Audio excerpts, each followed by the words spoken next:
老高草率，1、2、3、4、5、6、7，走南闯北吃东西。北京鸟屯2个人254。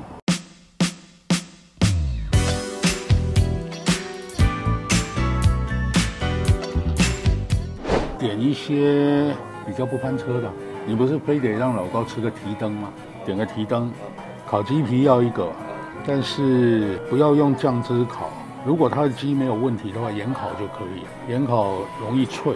鸡腿肉来一个。不要点鸡腿肉啊，点那个锦鸡蚝肉，叫鸡生蚝，就是1根鸡腿上就1块这个肉。鸡胸肉2个口味都点吧，来试试看味道的不同。鸡肉丸子来1个，烤大蒜要来1个。大蒜烤完是甜的。鸡提灯15块，他们家的提灯串啊，跟一般的提灯串还有一点点差别。这是提灯，这是鸡肝，这半个鸡心。一般来讲，提灯串不会上鸡肝跟鸡心。其实提灯是什么？提灯就是母鸡输卵管里没生出来的鸡蛋，所以一般提灯就是连这个蛋连那个输卵管全部一起烤。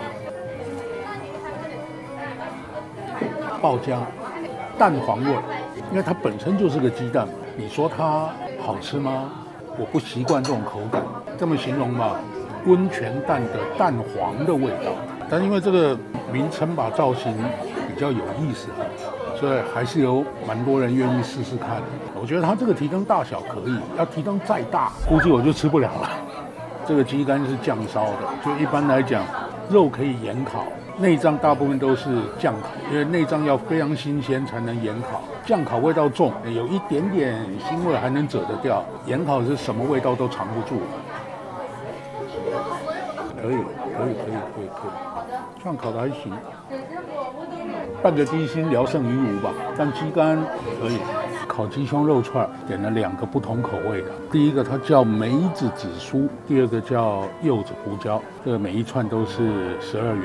你先尝尝梅子紫苏吧，上头这个是梳子叶切的丝，但这个切丝之后，它在厨房里保存的状态不好，干了。烤鸡胸肉的火候正好，但这个梅子酱啊，跟老高在小日子吃的有点不一样，因为小日子的梅子酱是咸口的，但咸口梅子酱在国内非常难找，所以它这个梅子酱是甜口的，够酸，但是后味是甜的，就吃的不太习惯。但也可以，这是柚子胡椒口味的。柚子胡椒是一种调味料。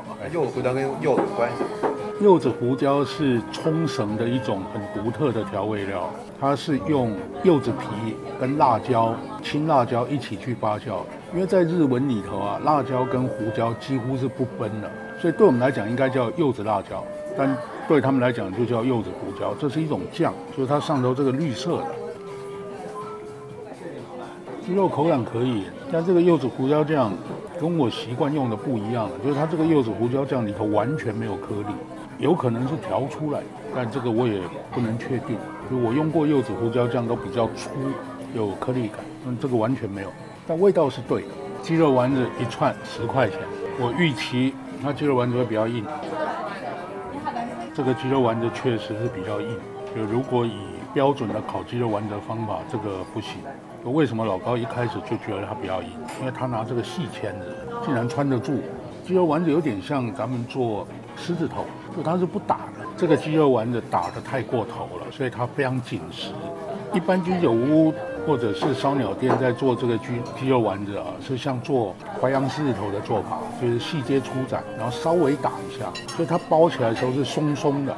这一种签子是撑不住的，所以一般都会用的像鸭舌板那种宽签子，然后团在上头。那个鸡肉丸子烤完之后，里头全是汁水，这个已经是干了。它的调味是酱烤，甜口，丸子的葱味很重，所以其实吃不出什么鸡肉的味道，这个很一般。烤鸡皮1串10块钱。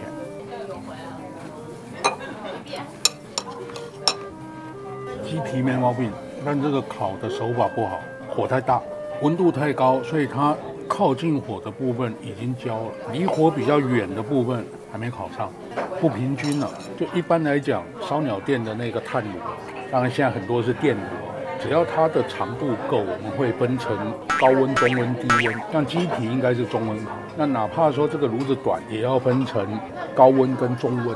就是鸡皮的火力不能用高温，高温它距离近的会焦得太快，就不均匀。这个皮下脂肪很少，所以它没有很好的那个鸡油的香味出来。10块钱过得去吧，有点勉强。锦鸡蚝肉15块，这个锦鸡蚝肉是老高比较喜欢的一款烤串，因为其实它的价格比鸡胸肉贵的很有限，也就差几块钱，就每一只鸡啊只有2块。因为它取下来的形态有点像生蚝，有时候它也叫鸡生蚝。这锦鸡是什么东西我不知道，试试看口感怎么样。老了，烤的时间太长，这鸡皮的油脂烤出来它是酥的，但是这个肉不是说它柴，它真的是烤过了一点，就汁水感比较弱。高级的烧鸟店，这鸡肉都是自己分切的。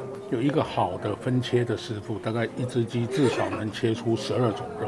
老高见识过厉害的师傅是一只鸡切出16种肉，所以它会有一些一般的部位，比方鸡胸肉，因为鸡胸肉取下来可以做很多串，但是像这种鸡生蚝这一块肉，一只鸡就2块，也就一只鸡出一串，所以它就叫稀有部位。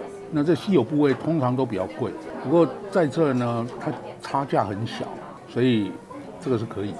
除了烤的稍微过一点之外，没什么毛病。西葫芦明太子15块，这个烤的可以，就这道菜对烤串师傅的功力的考验是最低的，因为西葫芦本来就是蔬菜，它带水分，你只要烤熟了，表面有点焦就行。然后上头这一个明太子其实是明太子加上蛋黄酱调过的，它是西葫芦烤完之后把这个酱挤上去，然后用喷枪给它上色。出一点焦痕，只要这个酱调的不要太咸，这一道没什么问题。它用的是带辣味的明太子，我估计也是因为不带辣味的明太子不好买，比较少见，绝大部分现在市场上买的都是辣的，这个还可以，中规中矩的吧。茶泡饭梅子口味25元。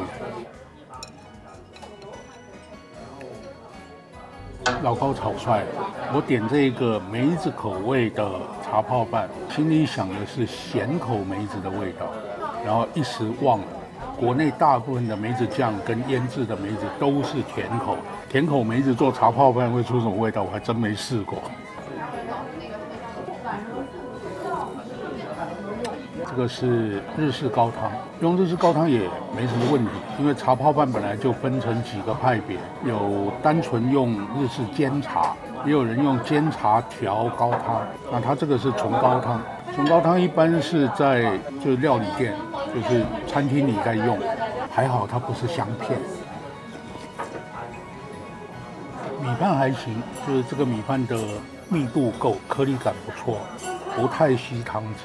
起码现在啊，用甜梅子老高是真不习惯，因为这个已经介于茶泡饭跟甜米之间。但它这个茶泡饭也没毛病，当然如果是咸口的腌制梅子会更好。刚刚我们吃的那个鸡胸肉串，它用的是梅子酱，茶泡饭不能用梅子酱，茶泡饭得是整颗梅子去核捣碎放在上头，这个都很标准。这家店啊，我们今天点的大部分是烤串，就简单吃了一点小吃类的嘛。其实居酒屋就等于是个小吃店，然后他们家呢算是接地气，东西不贵，质量过得去，这个店还可以。